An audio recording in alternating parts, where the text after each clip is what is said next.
नमस्कार, कामतगिरी अभय न्यूज में आप सभी दर्शकों का स्वागत है और मैं हूं प्रवीण। अब डालते हैं एक नजर आज के मुख्य समाचारों पर।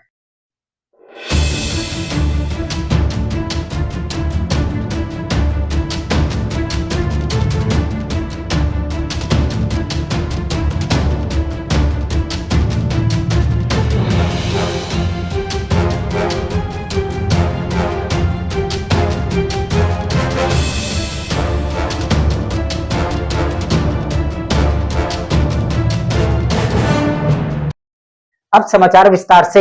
मिलते हैं छोटे से ब्रेक के बाद और आप देखते रहिए अभय टीवी। मेरे विद्यालय में जो टीचर काम कर रहे हैं वो या तो किसी कंपटीशन को बीट करके आए हुए हैं या किसी मेरिट से आए हैं। तो मेरे विद्यालयों में सुयोग्य अध्यापक काम कर रहे हैं। मेरे यहाँ पढ़ने वाले बच्चों की कोई फीस नहीं लगती है, निःशुल्क शिक्षा है।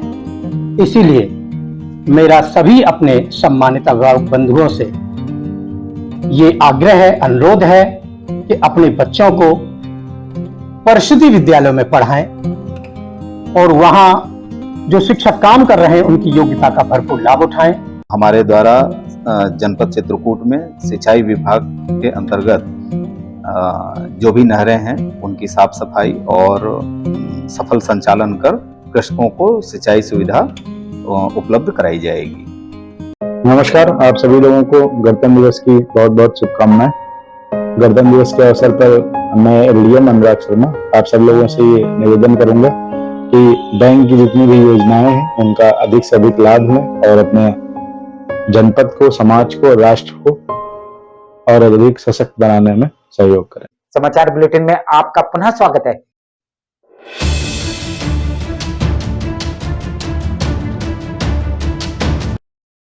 चित्रकूट के करबी कोतवाली के सीतापुर चौकी अंतर्गत चित्रा गोकुलपुर की रहने वाली नवविवाहिता रवीना पटेल की आग लगने से संदिग्ध परिस्थितियों में हुई मौत। कैसे क्या घटना घटी? घटना ये घटी, चित्रा में बड़ी बच्ची भी आई थी। तो इन लोगों ने पहले ताड़ना देते थे, बाप महतारी ये लोग सब लोग पैसा मांग रहे थे, मैंने दहेज दिया। इसके बाद मेरी बच्ची ने बताया, ने रात में मार के डाल दिया, ने पट्टी के ऊपर तेल डाल के छुआ दिया आगे। मायके वालों ने ससुराली जनों के ऊपर लगाया हत्या कर आग लगाने का आरोप। क्योंकि सर क्या लगता है? मुझे ये लगता है सर, मतलब पूरे घर वालों ने मार डाला है सर। पहले मारे हैं, फिर मारने के बाद पहले जान से मार दिए हैं, फिर मारने के बाद जो उसके तन में कपड़ा था पूरे कपड़े में मतलब उसकी आग लगा दिए हैं। हम आपको बता दें कि रवीना पटेल की शादी 6 माह पूर्व चित्रा गोकुलपुर के अनुज पटेल के साथ हुई थी। शादी के बाद से ही ससुराली जन मायके वालों से दहेज की मांग करते थे और मृतका को मारते पीटते थे। मेरी भांजी मतलब वो लोग मेरे भांजी को मतलब बहुत तड़पा रहे थे, बोले कि अपने घर से अपने माँ बाप से पैसा मांग। मेरे मतलब दीदी जीजू सर किसान आदमी हैं। किसान आदमी को सर आप समझ सकते हैं कि उनके पास कितना इनकम आ सकती है सर। फिर उसके बाद मतलब मेरा नाम कंचन सिंह पटेल है सर। कहाँ की रहने वाली? मैं यहाँ हन्ना विनायका से हूँ सर। कई बार मृतका ने अपने मायके वालों को इसकी सूचना भी दी थी, लेकिन मायके वाले रवीना पटेल को समझा बुझाकर ससुराल भेज दिया करते थे। आग लगा दिए थे। फिर सर उसके बाद हम लोग गए वहाँ। मतलब इसके पूर्व भी आपकी भांजी की ससुराल में घटना घट चुकी है क्या? जी सर, 2 मतलब बहुए, एक 3 भाई थे। बड़े भाई की 2 औरतें मतलब पहले से ही ये लोग मार डाले। ये तीसरी मेरी भांजी है, इसको भी मार डाले। हद तो तब पार हो गई जब रवीना के मायके वालों को ससुराल के आस पड़ोस के माध्यम से सूचना मिली कि रवीना पटेल की आग से जलकर मौत हो गई। आपको सूचना कैसे मिली?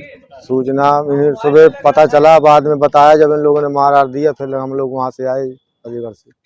हम आपको बता दें कि रवीना 2 माह की गर्भवती भी थी। कैसे क्या घटना घटी है? घटना घटी है कि क्या कहते हैं, हमारी लड़की को मार दिए हैं। आग जला करके बोले कि क्या कहते हैं अपने से मर गई है, लेकिन आग जला कर इन लोगों ने मार डाला है। उसके 6 माह शादी हुए हैं, 2 माह का बच्चा भी उसके पेट में था। ये लोग मार करके सब लोग भाग गए हैं। वहाँ पे हम लोग गए जब, तब वहाँ कोई नहीं था, सब लोग लेकर के चले गए हैं। मायके वालों का आरोप, रवीना की हत्या करके उसको जला दिया गया। आपको क्या लगता है कि आपकी बेटी के साथ क्या हुआ है, क्या किया ससुराल वालों ने? मेरे ससुराल वालों ने इन्हें पहले रात में मारा, ताड़ना देते थे पहले, इसके बाद मार के इन्हें धरती में रख के मट्टी के तेल डाल के आग छिड़वा दी। आधा शरीर जला हुआ है, आधा शरीर चोटिल है। पुलिस ने ससुराल से पति और उसके भाई को पकड़ लिया है और शेष भाग गए हैं। अब देखना यह होगा कि पुलिस इस मामले में क्या कार्रवाई करती है। तो आप क्या चाहती हैं? मैं ये रिएक्शन सर से लेना चाहते हैं कि मुझे न्याय चाहिए सर, इनको कड़ी से कड़ी सजा आप दिलवाइए सर। तो मेरा गर्भवती भी थी क्या आपकी? जी सर, 2 महीने की प्रेग्नेंट थी सर। मैं चाहती हूँ सर, इनको कड़ी से कड़ी आप सजा दिलवाइए।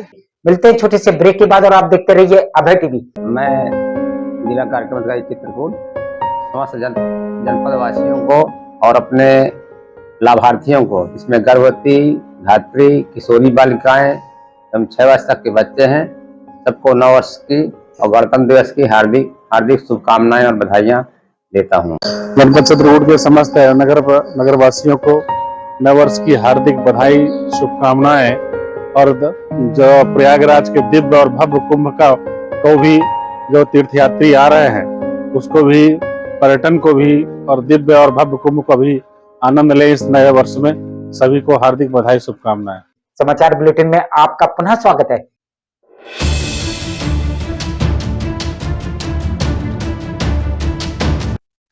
चित्रकूट के पहाड़ी थाना अंतर्गत साईंपुर के रहने वाले 70 वर्षीय गौरी शंकर और 45 वर्षीय शिव अवतार उस समय अज्ञात 4 पहिया वाहन की चपेट में आने से गंभीर रूप से घायल हो गए जब वे मोटरसाइकिल से निमंत्रण करके अपने गांव साईंपुर जा रहे थे। ऐसी घटना घटी थी पापा? हम मोटरसाइकिल में रहे, 4 पहिया वाला मारी। कहां से कहां जा रहे थे? हम यहाँ से पहाड़ी करबी से निमंत्रण करके पहाड़ी जाते रहे, तो वही बीच में चकाउंट करके चकला कर पहुंचे तो 4 पहिया वाला। तभी चकला गांव के पास अज्ञात 4 पहिया वाहन की चपेट में आ गए। स्थानीय लोगों की मदद से घायलों को जिला चिकित्सालय पहुंचाया गया। फिर कैसे अस्पताल पहुंचे आप? वहाँ किसी ने पहुंचा तो किसी को फोन किया, 100 नंबर भी गई, फिर उन्होंने फोन किया तो एम्बुलेंस आई, एम्बुलेंस से फिर हम अस्पताल तक आए, जहां पर कुशल डॉक्टरों द्वारा उनका इलाज किया जा रहा है। देखा आपने तेज गति से चलने वाले वाहनों द्वारा दी जाने वाली दुर्घटनाएं। हम इधर से जा रहे थे पहाड़ी की तरफ, तो एक 4 पहिया थी, उसे मैंने क्रॉस किया। जब क्रॉस किया है उधर से 2-3 गाड़ी आ गई। जब उसकी जब मैं बराबरी में पहुंचा तो वो गाड़ी को अपनी रफ्तार बढ़ा दिया। हमारी बाइक थी, उसकी 4 पहिया गाड़ी थी, तो हम उसे क्रॉस नहीं कर पाए। उधर से गाड़ी आ गई तो 2 गाड़ी क्रॉस हो गई और तीसरी गाड़ी ने हमें मार दिया। दुर्घटना को अंजाम देने के बाद 4 पहिया वाहन फरार बताया जा रहा है। हमें जानकारी नहीं थी। गाड़ी पकड़ी गई? गाड़ी नहीं पकड़ी गई। पता चला गाड़ी किसकी थी? अब हम बेहोश हो गए, रात का मैटर था, वो गाड़ी निकल गई उसी वक्त। मिलते हैं छोटे से ब्रेक के बाद और आप देखते रहिए अभय टीवी। गणतंत्र दिवस और नए वर्ष पर समस्त त्रिकूट के वासियों को शुभकामनाएं और मंगल कामनाएं देता हूँ। समस्त जनपद वासियों को नव वर्ष एवं गणतंत्र दिवस के शुभ अवसर पर हार्दिक शुभकामनाएं एवं बधाई। समस्त जनपद वासियों को नव वर्ष एवं गणतंत्र दिवस की हार्दिक शुभकामनाएं। समाचार बुलेटिन में आपका पुनः स्वागत है।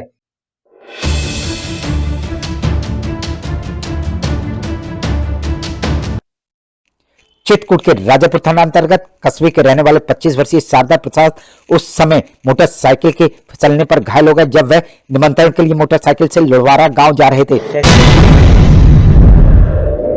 क्या घटना घटी? गड्ढा था, गड्ढे में मारे, पहिया स्लिप हो गया, गिर गया।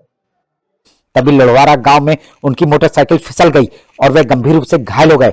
घायल के परिजनों ने घायल को जिला चिकित्सालय पहुंचाया जहां पर कुशल डॉक्टरों द्वारा उनका इलाज किया जा रहा है। कैसे अस्पताल फिर कैसे आया? भैया लोग थे ना साथ में? जी, निमंत्रण गए थे, 4-5 लोग थे। अच्छा, आप मोटरसाइकिल में कितने लोग सवार थे? 2 लोग। दूसरे वाले को भी चोटें आई हैं? नहीं, उसको नहीं लगा। मोटरसाइकिल आप चला रहे थे? जी। तो कहाँ गए हुए थे आप? लड़वारा में, किसमें? नियंत्रण में, दहनवारा में। क्या नाम है? अस्पताल कैसे आया आपने? भैया लोग लेके आए ना। मिलते हैं छोटे से ब्रेक के बाद और आप देखते रहिए अभय टीवी। जनपद वासियों को नव वर्ष एवं गणतंत्र दिवस की हार्दिक शुभकामनाएं। ठंड का मौसम चल रहा है, इसमें अच्छे से गर्म कपड़े पहन के रखें, बहुत सुबह टहलने मत जाएं, अपने आप को स्वस्थ रखें। समस्त जनपद वासियों को गणतंत्र दिवस की हार्दिक शुभकामनाएं। मैं डॉक्टर पुलकित पांडे, MS हॉस्पिटल करबी चित्रकूट से। नगर पालिका परिषद चित्रकूट धाम के समस्त नागरिकों को गणतंत्र दिवस पर हमारी तरफ से ढेर सारी शुभकामनाएं और बधाई। समस्त जनपद वासियों को नव वर्ष और 26 जनवरी की हार्दिक शुभकामनाएं। समस्त जनपद वासियों को नव वर्ष एवं गणतंत्र दिवस के शुभ अवसर पर हार्दिक शुभकामनाएं और भगवान से यही प्रार्थना करते हैं कि जनपद वासियों का आने वाला नव वर्ष मंगलमय हो। समस्त देशवासियों को नए वर्ष की जो है 26 जनवरी की हार्दिक शुभकामनाएं जो है। समाचार बुलेटिन में आपका पुनः स्वागत है।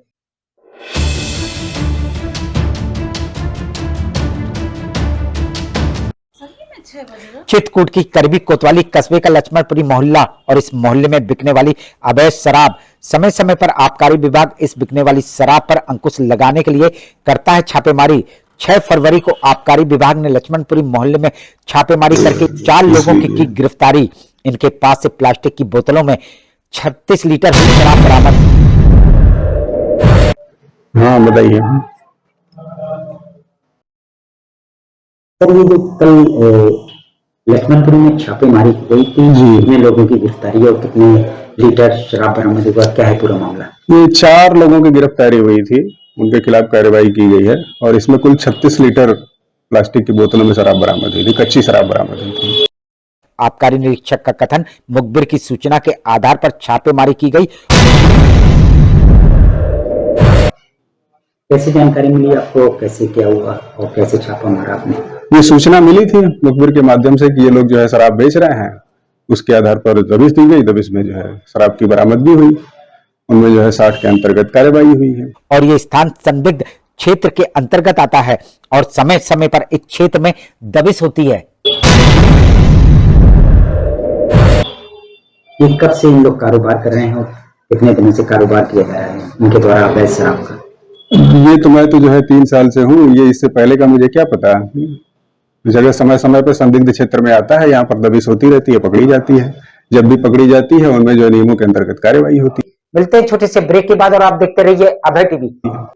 सबसे पहले तो नव वर्ष पे समाज कल्याण विभाग की तरफ से आप सब लोगों को हार्दिक शुभकामनाएं। और अभी जैसे हमारा गणतंत्र दिवस आ रहा है, तो सभी चित्रकूट वासियों को और सभी प्रदेश के और देश के वासियों को मेरी तरफ से गणतंत्र दिवस की बहुत शुभकामनाएं।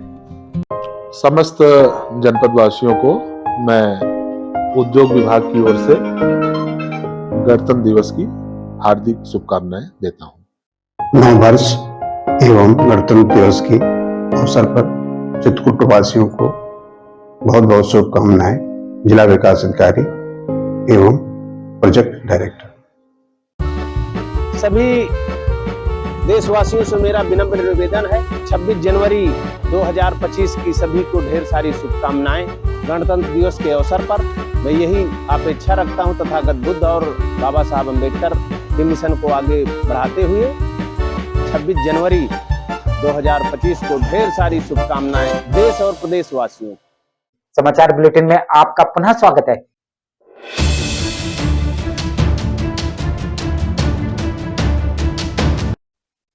महाराष्ट्र के रहने वाले आर्किटेक्चर अजीत कुमार परब, जिन्होंने अभी तक 3 प्रदूषित नदियों को किया है प्रदूषण मुक्त, जिसमें से उन्होंने पुणे की राम नदी को प्रदूषण से किया है मुक्त और मुंबई की भी एक नदी को किया है प्रदूषण से मुक्त। अभी तक हमने 3 अत्यंतिक दूषित नदियों में इसमें बदलाव दिखाया है। और उसमें से एक नदी का हमने अच्छे रूप से परीक्षण करके, जो पूना में है राम नदी, उसका बहुत अच्छी तरीके से हमने पूरे वहाँ पे लेबोरेटरी टेस्टिंग वगैरह वो सब किए हैं और उसके परिणाम ला है। इसके अलावा हमने मुंबई में जो उल्लास नदी को मिलने वाली एक वाल्दुनी नदी है, उसमें भी उसके अच्छे परिणाम दिखाए। और टेक्सटाइल इंडस्ट्रीज का ये गंदा पानी लेकर बहने वाला इचलकरंजी में एक ऐसे जल प्रवाह है, वहां पे भी हमने उसके परिणाम करके दिखाए। लेकिन उसके परीक्षण, जो बाकी जो परीक्षण है वो हम नहीं कर पाए पैसों की कमी के कारण। अब हम आपको बता दें कि ये चित्रकूट की मंदाकिनी नदी को प्रदूषण से साफ करने की कर रहे हैं बात। अभी कितने दिन हुए आए हुए और अभी तक तीन ही दिन हुए हैं। मंदाकिनी नदी का निरीक्षण किया? हाँ, मैंने मंदाकिनी का सबसे पहले जब मैं आ रहा था तो मैं ऐसे पुल पे से हम जा रहे थे, तो मैंने तुरंत समझा कि ये बहुत कठिन परिस्थिति है। तो वहाँ कुछ मतलब तब जो देखा, और कल मैं फिर यहाँ पे घाट पे गया था। लेकिन इस प्रदूषण को साफ करने के लिए लगेगी फंड की जरूरत, और बिना फंड के मंदाकिनी नदी को कैसे किया जाएगा प्रदूषण से मुक्त? यदि फंड नहीं मिला तो कैसे आप करेंगे? नहीं, ये तो पूरा फंड से ही ना चलेगा। तो फंड के भी अलावा, मतलब फंड और यहाँ के लोगों के या फिर यहाँ की जो व्यवस्था है। हम आपको बता दें कि अजीत कुमार को चित्रकूट की स्वयंसेवी संस्था अखिल भारतीय ने बुलाया है। तो मैं यहाँ गया और यहाँ तो गोपाल भाई जो है उन्होंने ऐसी अभी व्यवस्था पूरे जो ऐसे ये की है कि लगता है कि मंदाकिनी का काम अब शुरू ही होगा। और वह इस प्रयास में है कि मंदाकिनी नदी को प्रदूषण से मुक्त कराया जाए। अब देखना यह होगा कि मंदाकिनी नदी को प्रदूषण से मुक्त करने के लिए फंड की उपलब्धता कौन करवाता है और कौन मंदाकिनी नदी को प्रदूषण मुक्त करवाता है, यह तो आगे आने वाला वक्त ही बताएगा। लगभग कितनी लागत आती होगी इसको स्वच्छ करने के लिए नदी को? वो जो है वो मुझे नदी का पूरी तरह से अवलोकन करना पड़ेगा, उसमें से कितना पानी बहता है वो सब कुछ करके ही मैं उसके बारे में बता सकता हूँ। आखिर में डालते हैं एक नजर आज के मुख्य समाचारों पर।